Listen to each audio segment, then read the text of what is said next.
Broadcast live.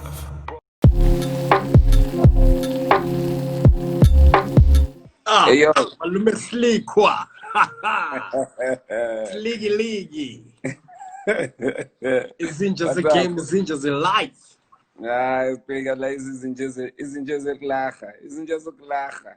Izinja zama jokes, izinja zama punchlines, nama setups. How you, my dog? Bro? I'm good, I'm man. living, I'm man. good. Man, Living. I mean, I've been seeing you out here, like literally, like just being live on this social media. I haven't seen you come alive the way you have. You know, you've just been like really like posting these pieces of content, and I was like, yo, so Mpho's like just continuing being live, as being funny as it should be, you know. When the lockdown happened, what was the first thing you kind of thought of? Just like, yo, with work, how did you connect? Can I be honest with you? First thing that happened was I took the lockdown as a boot camp. I was like, we've got 21 days. It's a young holiday. Let's chill, let's relax. But in the meantime, I decided, you know what, let me put together content. Because I knew what was happening at the time was a lot of people were going through like panic and people didn't know what was happening. There's so much uncertainty that started in that first 3 weeks, let's call it. So I was like, let me keep people entertained, but also at the same time, keep the comedy going, because you know what I mean? It's like you constantly got to work out to stay at the top of your game. You know, you money for 6 months and then step on stage, you'll see flames. So it was my way of keeping sane, but also at the same time, just like putting out content that would, when people are laughing, they sort of heal a bit. You know, they don't have to really. It's like look at it this way. We are a country that laughs at itself, you know, and that's what I was doing in the first couple of weeks. That was the initial first couple of weeks. Real. Then things got real. And then that's when I started thinking about, like, what does this mean for my career? You know, I remember at first I was just like all these online gigs, because it takes away from what comedy is, you know.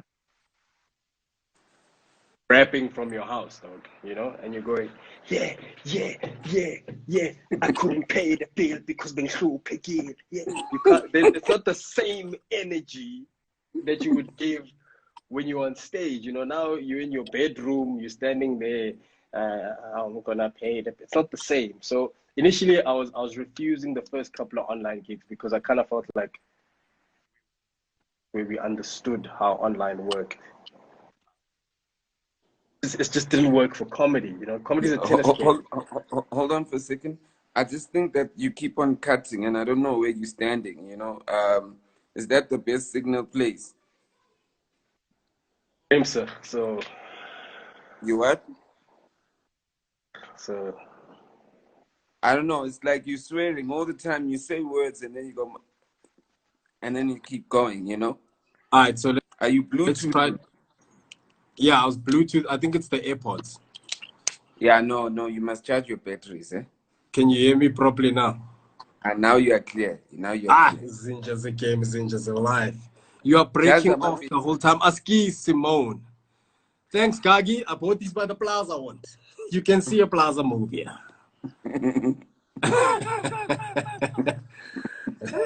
No. We don't have the same. My hair moves when I touch it. Slikour's hair is stuck like that. It's stuck. No, mine falls off.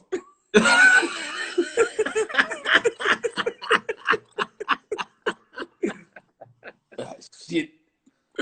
I need to remind myself. Even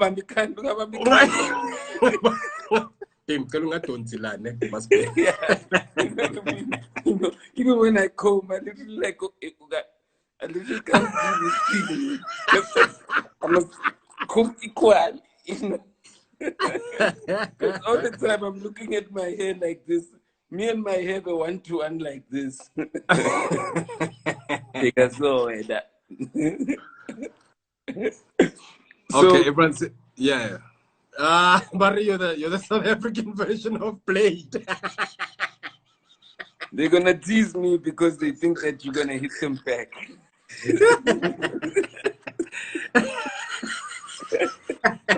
Okapi, that's the name of the Blade. Oka or Minor. Diamond is from the company. Oh man, oh copy. Yeah, my G. So look, man, I think for all of us, it's been strange times, man. Like our especially us entertainers, live performers. It's the world as we know it has been like the carpet has been ripped from under our feet, man. So I think now what everyone's trying to do is just like try and find a way to survive digitally. And it's not easy. It's not easy. It's not easy. Because a lot of my performance and how I interact with the audience is built around being live. I I I I want you to feel the humor. There's nothing like walking on stage and there's 12,000 people seated at the dome and people are laughing to the point where the stage where you're standing on is rumbling. Do you know what I mean? And you can't there's no way digitally you can recreate that. So yeah, man, it's right now. I think what we need to do as entertainers, especially as funny people, as comics, is we need to find a way to live digitally. We need to find a way to entertain digitally, and that's where the inspiration of the videos and the content came from. And I'm seeing that even with one that really stands out, like one brand kind of affiliation of yours is the Vaseline thing. You really been going out. I don't know if it's just your lips or whatever, but like that looked like that was a match made in heaven. It's been waiting for you, that Vaseline. I just want to Dog, you and I know there's nothing more beautiful than when a brand that you've been sort of using your whole life. There's brands where you're like, if this brand comes in, they don't know I'm a consumer. I've been using Vaseline since birth, man. yeah, And yeah, the yeah. campaign was like 101 uses for Vaseline. I'm like, yo, guys, we don't know. There's nothing we have never used Vaseline for. In winter you could go to school without a jersey, just as long as you had that layer. As long as you had that layer. And no matter how fancy we get in life, you can get all your other products, but there are still sections of you that need Vaseline. There's Yeah, still yeah. one or two sections that still use Vaseline. You can use the cocoa butters and the Vaseline. Let me tell you, Vaseline, when you are ashy, Vaseline is like tomato sauce. When you are tired, when you are ashy, when you are cold, it's like you put Vaseline on everything. On everything, dog. On And it's so everything. hectic, like everything. And I don't care. Look, dude, people start making money, they start getting fancy. Back to basics, guys. If you want to keep your lips shiny, Vaseline and just smooth, just there's no part of your body that's not Vaseline compatible. Any place. Have you ever had one of those days where you've eaten something flaming hot, when you go to the bathroom, Kibo, where the ass cheeks don't even meet, and then Yeah. there's that burn. Vaseline. What other product do you know that you can put there? Vaseline. Obviously, they didn't allow me to put that scene into the campaign. But yeah. But that's also the thing, right? And when we're talking about surviving and living digitally, is when a brand comes to you and says, we would like to do content, people, you know, the cell phone has replaced it has replaced all mediums as the #1 screen in the world, Yeah. right? So everything we consume on our cell phones. We watch stuff on our cell phones. We all on social media all the time, especially now with this whole thing that's happening.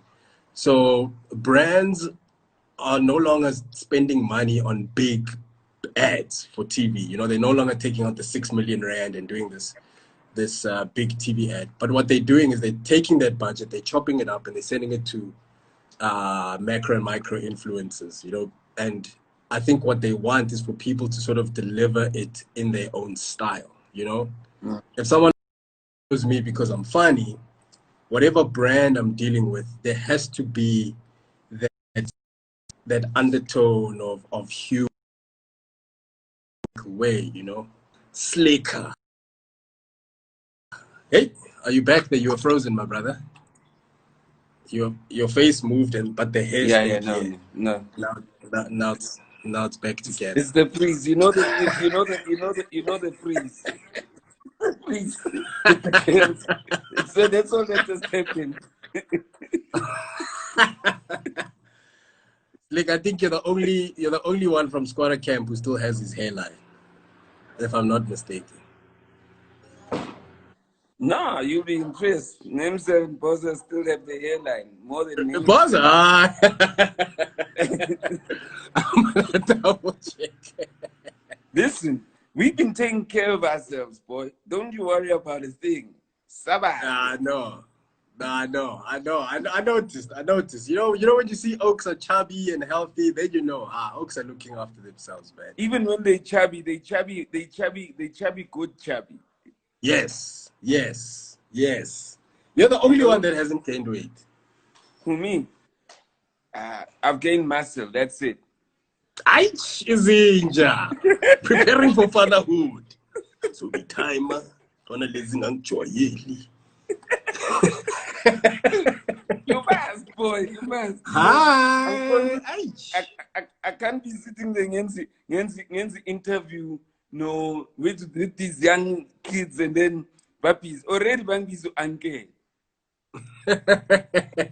I'm like Uncle Malum, hey, Khutman. So I must look like Khutman Ban when I said Muba to cooking.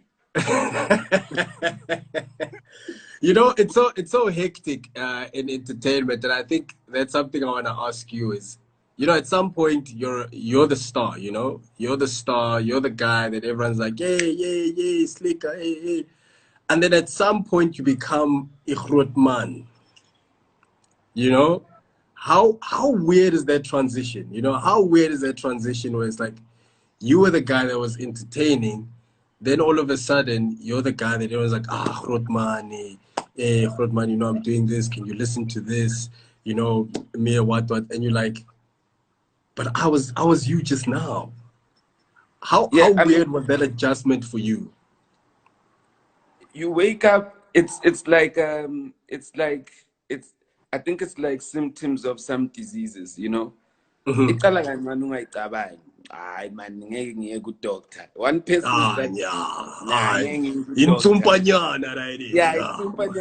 come on, you know, he flew, you know. Then the next one, this guy comes with his friends, and both of them like, I know Khutman, there's a Khutman. And you're like, maybe into Mama Khutman. Then you go to a whole independent other people, you know, but then Angita Khutman translated in Zulu is OG. OG. And then you go, okay, I know OG. But by the time you've done, since the lockdown now, I've been called uncle now. So me, I've been Khutman, I've been OG, I've been uncle. You know what I mean? So, you just don't see it coming, Baba. Once it starts, it doesn't stop. You know what I mean? So it's That's over. So true. But you know what?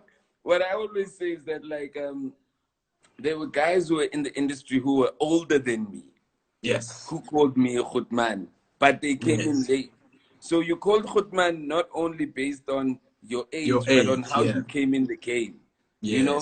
So, you know, you find This Dimple says Uncle Hurts. So Dimples are Uncle Hurts. Dude, Uncle, and Dimples is one of those guys, he hasn't aged. Dimples looks the same way he's looked ever since I've known him. Now, Uncle Dimps, ausfake da, he's 6 now, man. Uncle. Dimps.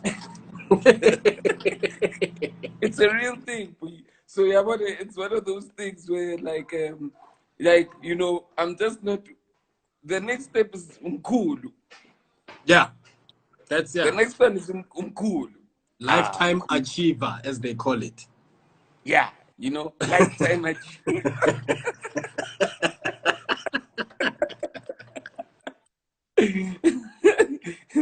Because that's the internet is Tangoba smart. They're gonna make it short and they're gonna just use the acronym LA.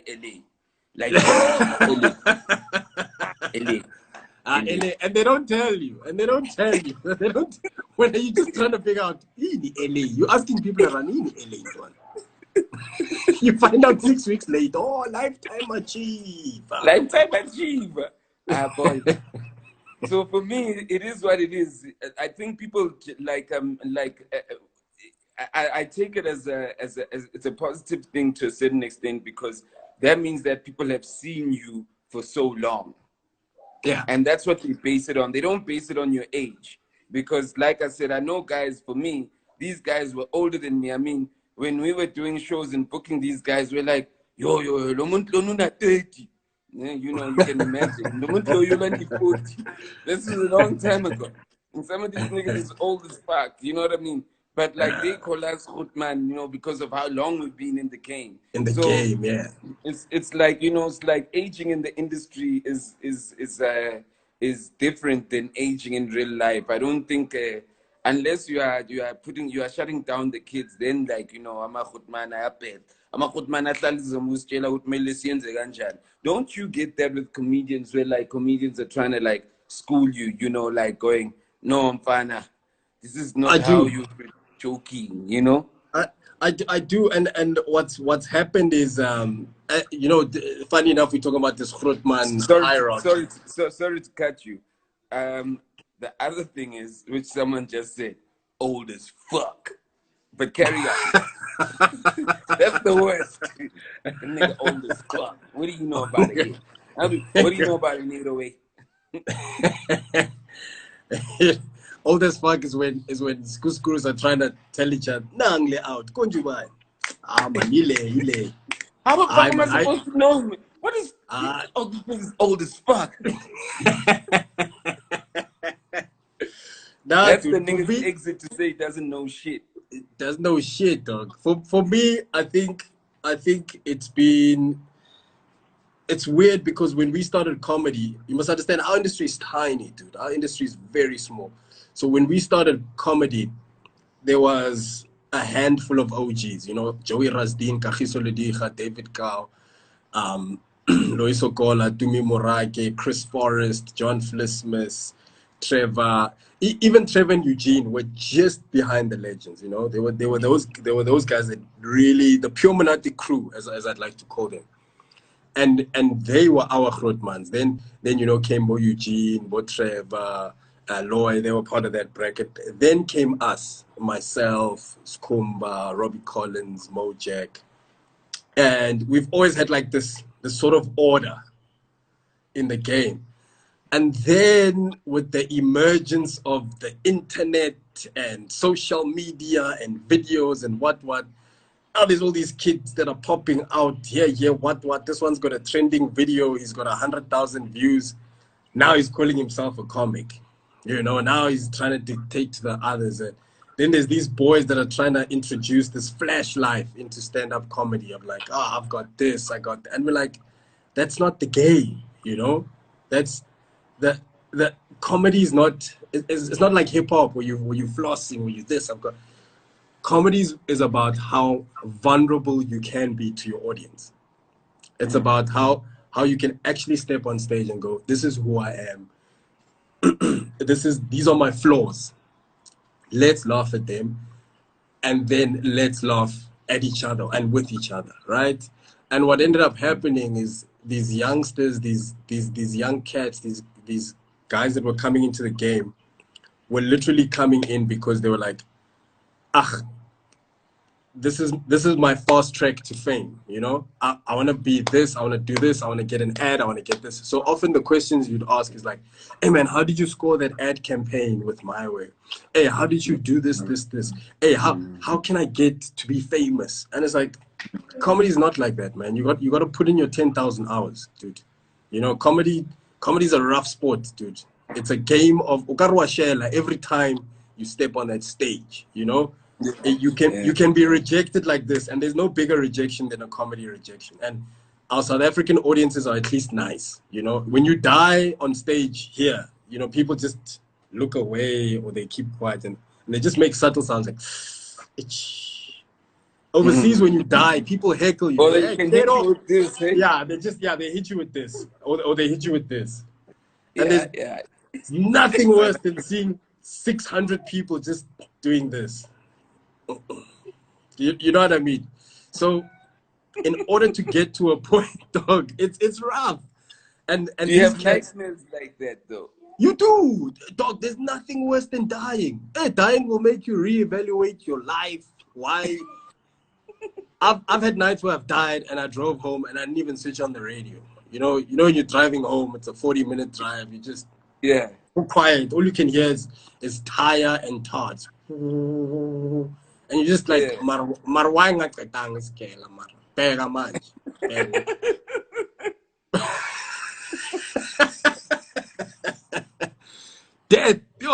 Death will hit you here. And I think that's what we were trying to communicate to the new school cats, is that it's not a come up. It's not a get this, I trend, I this or that. With comedy, I should be able to put you on any stage, anywhere, and you must make people laugh. That's how comedy works. That's, you know, you can't just say, no, I'm a comedian for women, or I'm a comedian for men, or I'm just a comedian for black people. No. Laughter is universal, you know? Music is universal. Look at how people are listening to Jerusalem overseas. Most of them don't know what the lyrics are, but they feel it. And laughter is like that, you know? So if you can make people, Mr. Bean made us laugh without saying anything. Charlie Chaplin made us laugh without saying anything. Jim Carrey makes you laugh just with his physical comedy. So from my side, I'm just like, to the young cats, they gotta put in the time, and that's where the tension comes in, where they're just like, what, and I'm just like, yo, you gotta put in the time. You can't just, I want to be on Blacks Only. You're gonna be on Blacks Only, then what? And that's what we've had to communicate with these cats, is that you could be on the summer stage, the summers. You are hosting the summers. There's 6 million people watching. That's 12 million eyes on you. Then next week, you are at Kitchener's performing for 30 people. You know, you can never put yourself in a position where you're like, oh, now I perform at Blacks Only, I've made it. Now I'm what. It doesn't work like that. You know, yeah. Sorry. So I mean, and I think that I think what you said, just trying to say with comedy, is what I always say about DJs, you know, versus hip hoppers. I always say that, you know, that's why DJs will always do well, because DJs have an obsession for music.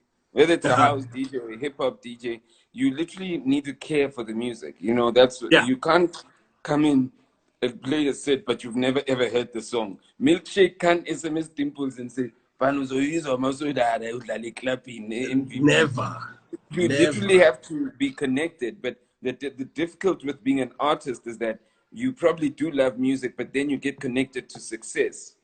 You know what I mean? To the success that the music. And then when you get connected to the success, it becomes difficult to hear other people, because they seem like they will take away from your voice or the effect of your voice and the success that it gives, you know? Exactly. So that's why DJing for me is always like a craft that wins. But until, like, say, hip hop or even artists that are on the mic can actually like start caring about music, you know, that's the only way. I mean, I use a stupid example. House has been everywhere on television since the lockdown. You know what I mean? but there hasn't been one show, and we've seen it in America with Versus. There hasn't been one show on television that's consistent with hip hoppers, where Nope. like, you know, the house Nope. guys have even invited us because hip hoppers don't want to go out and just go, yo, let me just do a tear gas versus a squatter camp. And I'm not saying anything, tear gas versus squatter camp like Versus, just for the fun, because you know what I mean. We always have to Yeah. think of so many other things. But I think people would appreciate to see what would an Zabs and a proverb battle look like. Just example. Yes. You know what I mean? Yes. Yes. You're so Just cause right, bro. we enjoying it, just out of enjoyment, not cause like who is better. Fans will always be fans. You know what I mean? Yes. Yes. But I also want to say on the new kids though, as you mentioned, I feel like I mean, I love to say the stuff that I love the way that guys like Robot Boy are doing their things about that fire, and Mm-hmm. but I don't think they could stand on a stage also. So I'm starting to think that like digital content creation is starting to become a lane on its own, an Yes. industry on its own. And it's always been. It's always been. Yeah, You yeah. know, I think we the audience have gotten the wires crossed, but it's all digital has always had its lane. Like there are people who are fire digitally, you know, people like But they Lasizwe, can't be people, on stage. but on stage, no, yeah, it's a stage is a different ball game, you know. It's like, and here's the thing with comedy, the stage is also our studio, right? So musicians have studio where they can go and you know lay a track and what. So for us, the stage is our studio. That's where we have to try out the joke. I can write jokes till I'm blue in the face, but until I perform it, that's when I know what parts are funny, what parts don't work, and I have to keep working it while I'm on stage. So I have to perform it a couple of times to make sure that it's, you know, I might have a joke that starts off as a 2-minute joke, and maybe if I perform it 10 times, it could turn into a 15-minute piece on its own, right? So for us, the stage is also, it's studio time. It's time you have to put in. That's why we say the most important thing in comedy is stage time. You got to put in that stage time, perform as often as you can, keep that muscle going, keep it pumped, you know, because that's where you also learn. You because Rona, we're just like DJs, we're emotional DJs, you know. When you're standing on stage, you're making people laugh, you're making them think, you're making them feel a certain way. I like that thing of like putting an image in people's minds that will take them down just so I can bring them back up with the laughter. You know, it's storytelling techniques that you just put into your comedy, because when you start off by performing 5 minutes or 10 minutes, but the more experienced and the older you get in the game as a groot man, then people are paying you to come and sit and listen to you for an hour and a half, 2 hours. So you have to find a way. It's like what I love about Trevor. Trevor is so clinical in his build up and explanation, so that by the time the punchline drops, we're all in the same, we all understand what's happening. We've walked this journey, we know the topic. If I didn't know about it, the explanation was so well researched that now I am ready to be hit with the punchline. You know what I mean?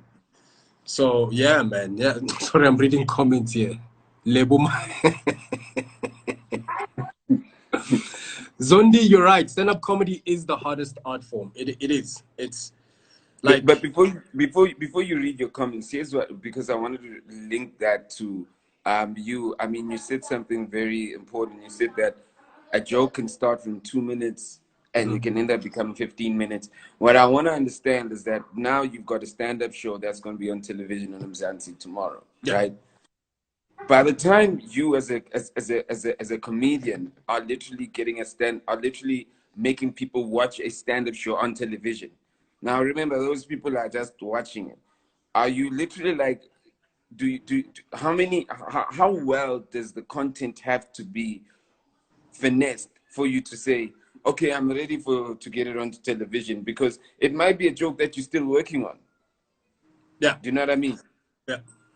So with something like this, and you know, if you look at if you look at old comedy like Bernie Mac and all those guys, Steve Harvey, all those guys. Steve Harvey, there's something I posted about Steve Harvey the other day where he said, I took the same set and I never got paid for it. Then I did the same set for the next 5 to 10 years and I used to get paid $25.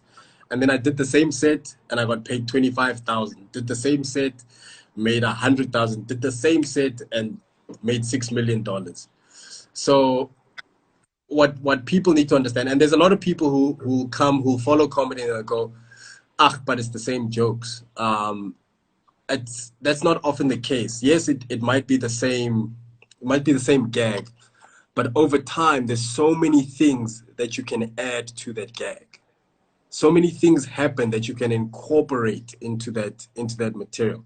So by the time you watch, let's say, Kings of Comedy, or by the time you watch Kevin Hart on stage or Dave Chappelle, he's done that material so many times. He's polished it. He's gotten it to a point where he's like, these are the ones I can record, right?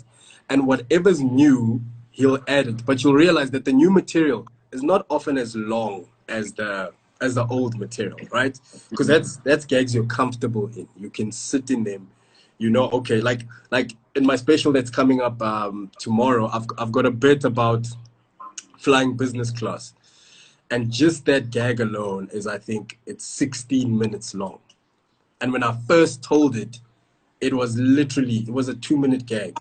But because I got to perform it so many times in so many places around the country, in so many places around the world that I was privileged enough to go to, it just grew, you know? And also the experience, you know, you fly business class again, you fly it again, then you start picking up other things. And, oh, okay, hey, this glass is actually breakable glass. It's not plastic. Yeah. So then you start putting that into your set. You know, you notice small things. Raymond, business class, I not trolley. They bring trays. You start adding that. You know. So yeah, man. I think from my side, what you're gonna watch tomorrow, you need to understand it's a culmination of stuff that I've put together over the years and that I've perfected. You know. And the new material is what I haven't recorded. So the new material is what I'm still working on for the next special. Okay. So essentially, I'm correct in saying that everything that you've that's going to be seen tomorrow is stuff that you say that, you know what, I can't add anything else here. You know, it's done. It's done. It's done. And in comedy, we have a phrase when we put something out, we say, I'm retiring this material or I'm burying this material. So if I'm putting it on television or I'm putting it on DVD, if I'm putting it online, it means I'm no longer doing this material. You can now enjoy it. Because the next time you see me, I'm going to have something different. That's exactly what I was trying to get. It's an album, yes, Lebo. It's an album. It's a comedy special is an album. These are my tracks. So basically, when you're gonna get out, when we see whatever we're gonna see tomorrow, we're never gonna see you performing that unless someone goes, like you go to a crowd and the crowd goes, Mzansi set, Mzansi set. And people do that. I've had people. It's so funny, though. I've had people come to my shows. You know, I remember there was this Indian gentleman who used to come to my shows at Gold Reef because I used to have a residency at Gold Reef. And you know, you as a performer, you get tired of performing the same stuff. So I'd always switch up my stuff. Tonight I do this, tomorrow I do this. I always switch up my stuff. And this guy would bring his family, he'd bring his, you know, his wife, whatnot. And after the show, he'd wait for me and say, hey man, but you didn't do the joke about the suicide bomber, man. Now I'm gonna have to bring them tomorrow so they can. Do you know what I mean? So there are people, while you're performing, someone will shout out, hey, Julius Malema, or they'll shout out a gag of yours, and you're just like, what? And they'll demand, and that's another thing. You can be haunted by some of your great jokes. Like there's a guy called Eric Spears in America who used to do that DMX, Jay-Z, LL Cool J rap at the end of his set. Yeah. And the crowd would never let him leave the stage without him doing that gag. Yeah. They were just like, Yeah. no, dog, no. We paid to see this joke, you know. Yeah. And you know, it's like an encore. It's like, okay, that's my shiny pain. Yeah. I mean, is there a joke that like you've heard from yourself that you go, and I don't know if it's like music. Sometimes in music you hear a beat, you write a song, and you like when you hear it, you go, whoa man, shit. I was dope. Was that me? Is there a joke of yours that you go, yo, that shit was funny? Yeah. There's so like I said to you, man, like I love storytelling. So there's two jokes of mine that I do that with. The one definitely has to be the airport gag, because it's just like, it's got so many moving components, you know. And I shortened it for the show because there were so many other elements that, I mean, it wasn't about, but I've done that joke.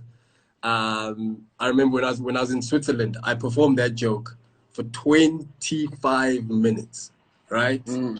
And it's such a mind fuck, excuse my French, because you go, these people booked me on a plane, flew me out all the way to the other side of the world for one joke. One They just, joke. yeah, You know, yeah. it's literally, it's not a, just that joke on its own. So for me, that's one of my, it's one of my all-time favorite jokes. And then the other joke is my joke about funerals and black culture around how we do funerals, right? And again, same thing. It was a joke that started with me just a comparison between white people do this, black people do this, and that's what you do when you start in comedy. You do what you know. So it's all about race in the beginning. Then over the years, you know, you start, like I said, your experience, you start realizing, no, we cry in a different way.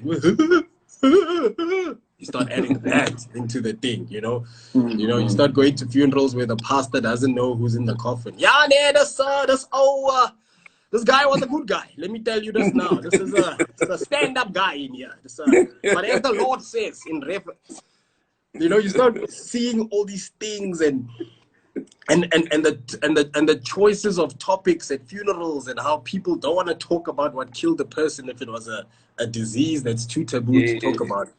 And you start and I think for me that was, yeah, that was those two gags for me are my favorite. And you'll get to see them tomorrow because of how much they've grown. So when I do that thing you talk about, when I look back and I go, damn, is that me?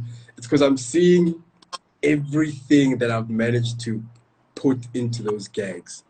Yeah, the piso, yeah, the pasta. Hey, the pastas, funeral pastas, kisono kabona shen. Kisono. Kamo, they get requests. Guys, there's so much that Those happens guys in are black always on the funerals. schedule. There's so much. There's that chick that walks in halfway through the funeral who's holding a child that looks like the guy who died, but no one knows her or the child. There's things that happen in a black funeral. The wife be like crying on crying, like, Yeah, you know, the wife is crying, and then she hears someone crying louder than her. Yeah! Now the whole family's standing up. How about Caps? There's a kid that looks like you. Mom's gone. Yes. Yes. You know, the wedding part is, if there's anyone object to this, they need to introduce that in black funerals. Because black funerals is where you also meet your siblings that you didn't know. I actually knew a guy. It's a weird story. I knew a guy whose father was on his deathbed. He was on his way out. Cancer. Very. So it's like, this is my last few days. Like, okay, you've got a brother and a sister. But in my bed. Then I shit you not, a day later the doctor comes in. Hey, Mr. Mkolisi, we've managed to get rid of the cancer. It seems like you're gonna. This dude is still alive, dog. And everybody knows. Had to have a meeting. I thought I'm on my way out. I might as well. He's cancer-free now, living life with a bigger family. I'm sure the family's like, the wife is like, look at God. Look at God. Go to your balega. Go to your balega. Look at God.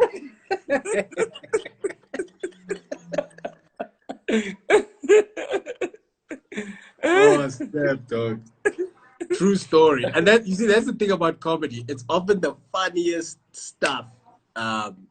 It's the truth. There's no sugarcoat. It's like, this is exactly what happened.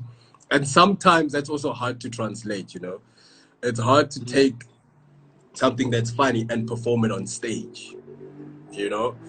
But there's this huge element of realism. So most of the time people hear the outlandish stories comics tell on stage, but it's actually the truth. 9 out of 10 times is the truth, and that's why it's so funny. Yo, man, that's some crazy shit. So tomorrow, what time is the special on? So tomorrow the special is on at 9:30 on Mzansi Magic channel 161. So yeah, make sure you tune in, you watch, have a good laugh. I think we need it, man. We need it. We need to escape a little bit, even if it's just an hour, just to laugh. And what's dope is that I've been so blessed, man. Mzansi Magic decided, hey, we're gonna make this guy a legend for the month of August. Shout out to all the ladies out there. Happy Women's Month. I know there's not a lot to be happy about, but happy Women's Month. All love from me. But yeah, I got my show coming up tomorrow, 9:30. 9:30 on Mzansi Magic. Then on Sunday, 8:00 movie. 8:00 movie on Sunday is Tina Sobabili. You remember Tina Sobabili, right? Tina Sobabili. That was that movie we did a few years ago with Ernest. It's the movie that Celeste was on it. Yes, there was. Yeah. So Tina Sobabili is on, and it speaks about the issues that are plaguing the women of this country, not our women. Never ever say that. So it's really fitting that it's playing on August 9th. So please make sure you tune in 8:00. So Tina Sobabili 8:00 Sunday. That was the movie that you invited me to the screening with the kids, right? Yes. Yeah. You know, people don't know that. You know, they don't know that about you. You know, you in these streets and you've been doing a lot of work. You know, and I mean, I'm just trying to build up on the fact that, you know, you gotta literally like put in your 10,000 hours. You know, you had a whole movie that premiered at the Kinnico. You got kids that came through. You know, and that was part of your journey. You know what I mean? And your production hustle. Yeah. We always gotta wear these hats, much like yours.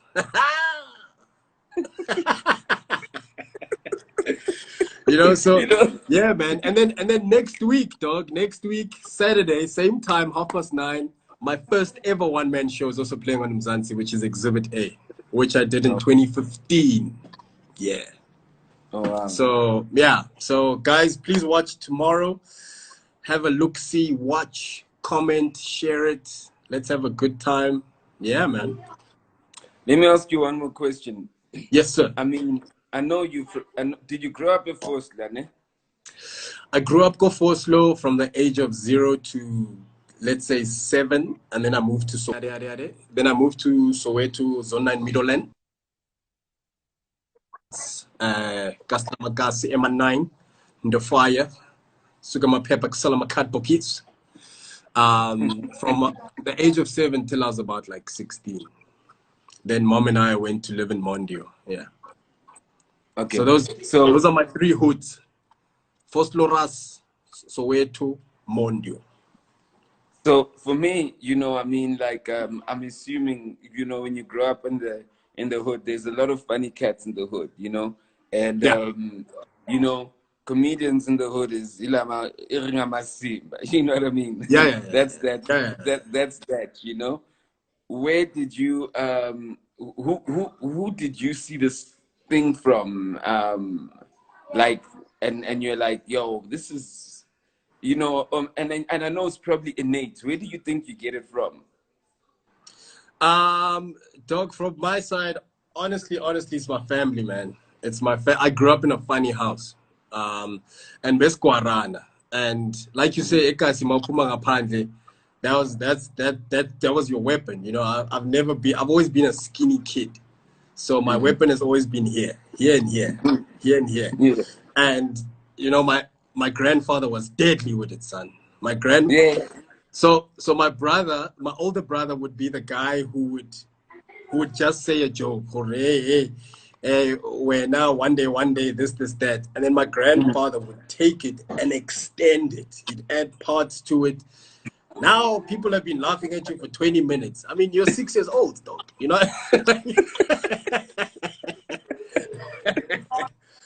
And then you start crying. Then it's like, hey, Mpitu, you mustn't cry. This is, we're teasing. We're having a good time. When it's your day, learn to accept that it's your day. And I guess I grew thick skin from the family I was raised in, because nothing ever slides, Kohai. Yeah, Nothing ever slides. Like, one mistake, you are the topic for the rest of the week, yeah, yeah, and you must yeah, take it, because you must take it as good as you give it, because you must know, for when it's someone else's turn, you are gonna be part of the givers. You yeah, understand? yeah. So from my side, I think my family and my friends, like my friends that I grew up with, um, I've been teasing my friends my whole life. So like I've had the same friends since primary, and I remember I used to tease them to the point where they would cry, because it was happening to me behind the curtain.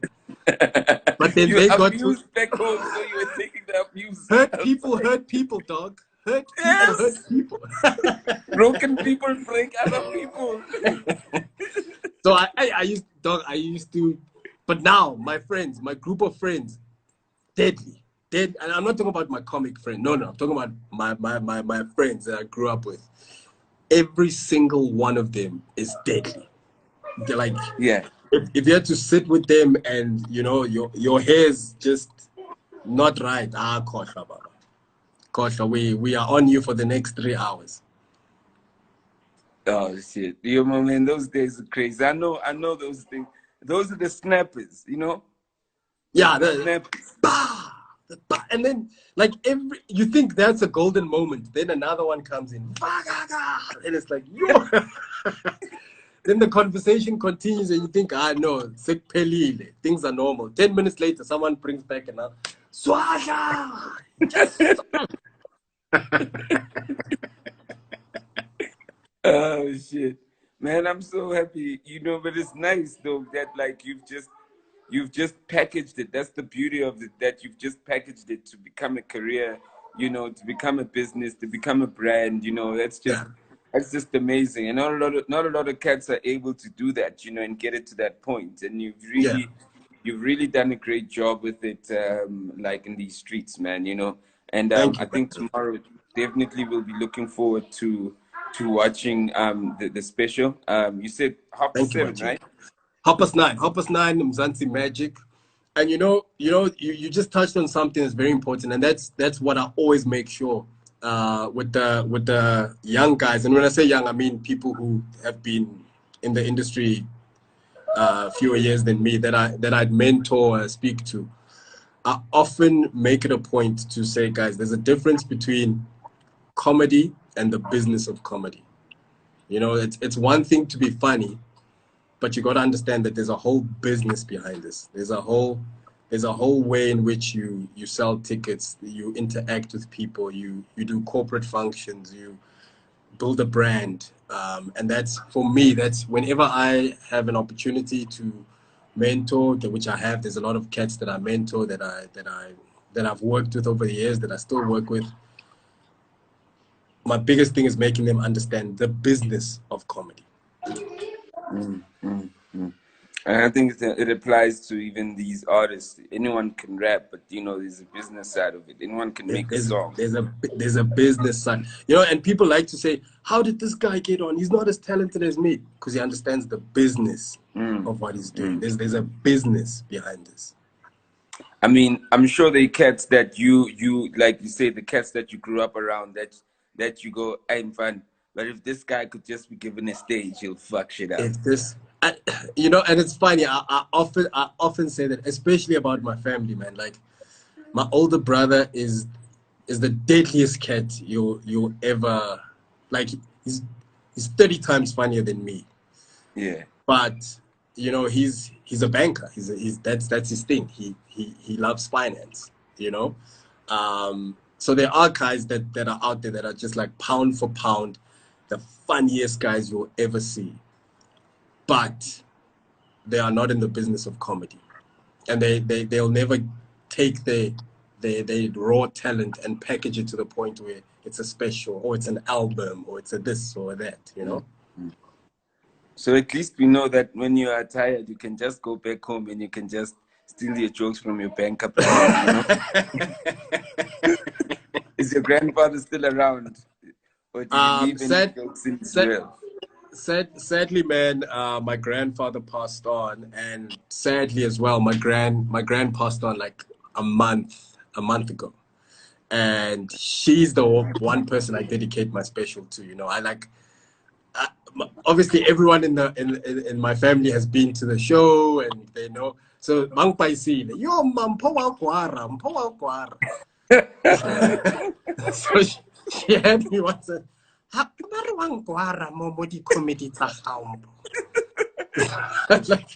yo, so what did you say? So shame, man. Like, I couldn't wait for her to see it. I couldn't, like, the show is really dedicated to her, but I guess she'll be able to watch it from above, you know. So sadly, my grandparents are not there, but my grandparents are the reason why all of us are like this in our family. But when she said that to Amkwara, what did you say to her? I denied at first. And you know, the reason why I really wanted her to watch the show, man, is because my gran has always been proud of me and my success and all this stuff. But whenever we talk, she didn't understand how it worked, how this She's like, so what's a halang? Oh, the jokes, and then it's unbelievable. It's unfathomable. So after the jokes, do you send the basket around and then people put money? How does this thing? So man. my grand never knew. And over the years, you know, my mom and my aunt and everyone in my family actually would come home and say, yo, Mpho ukwarile or yo, Mpho made fun of Mang's funeral, or Mpho what, you know. So yeah, man. So I think it was such a mission to explain to her what this thing is, and all the time to always divert. I just spoke about Juniana something. You words. Yeah. Meantime, there are gags, there are jokes with callbacks about her, man. So, dog, if you're in my life, you're not safe. You are not safe. You will make it you'll make it into the set. No, you put me on the set before, I think. So I had to get out of your life.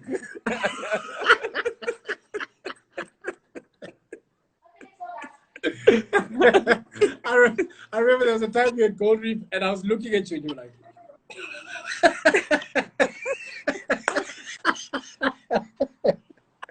should I, shouldn't I?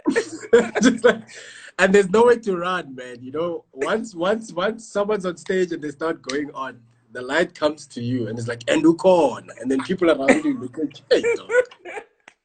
Hey, comedians are assholes, man. That's why you never sit in the front, man. Never. You know? Hey, that's my Grisa imitation. Pizzo, you must watch the show tomorrow. Like, I do a full impersonation of my grand. Full impersonation with everything, with gout, alles, everything, the movement, everything.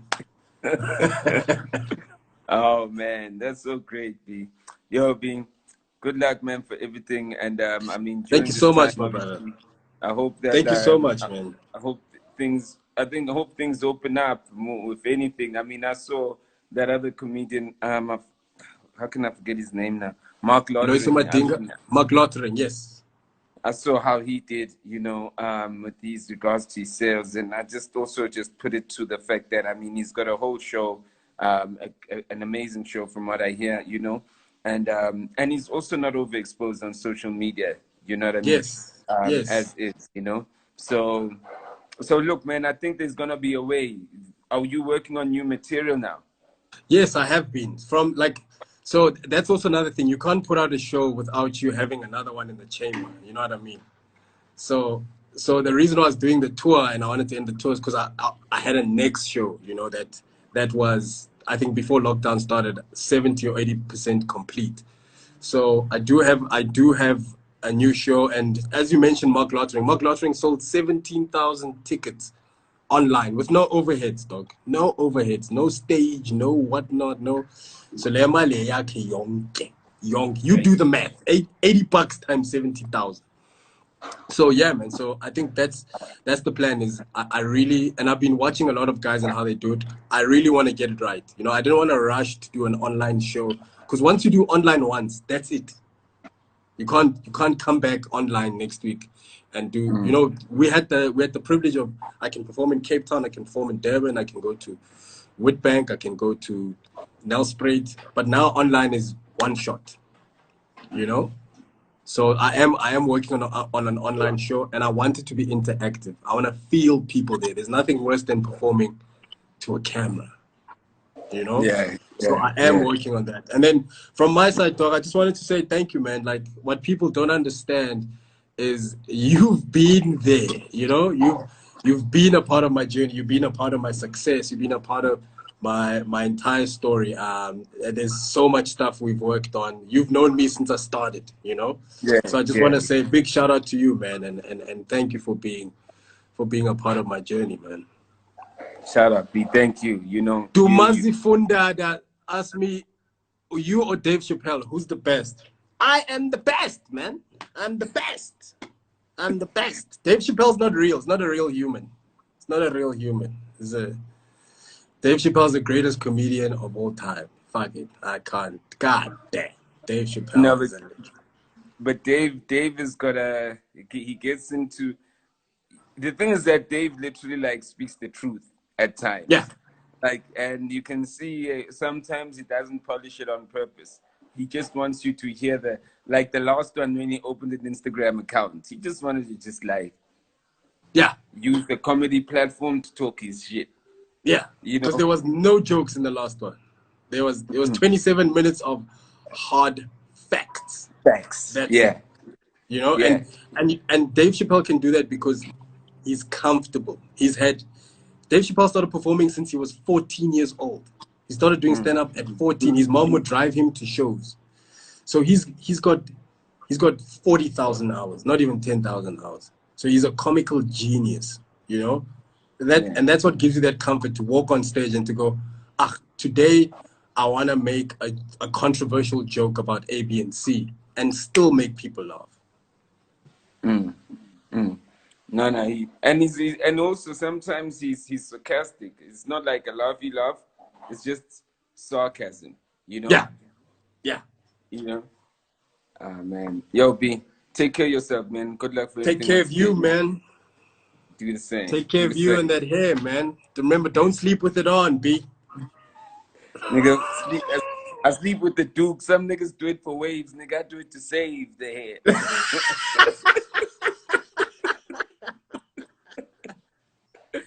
Yo, man, big up. Thank you so much for this, man. Thanks, my G. Take care, yeah. I will. Send my love to your fam, man. Cheers, my dog. Broadcast live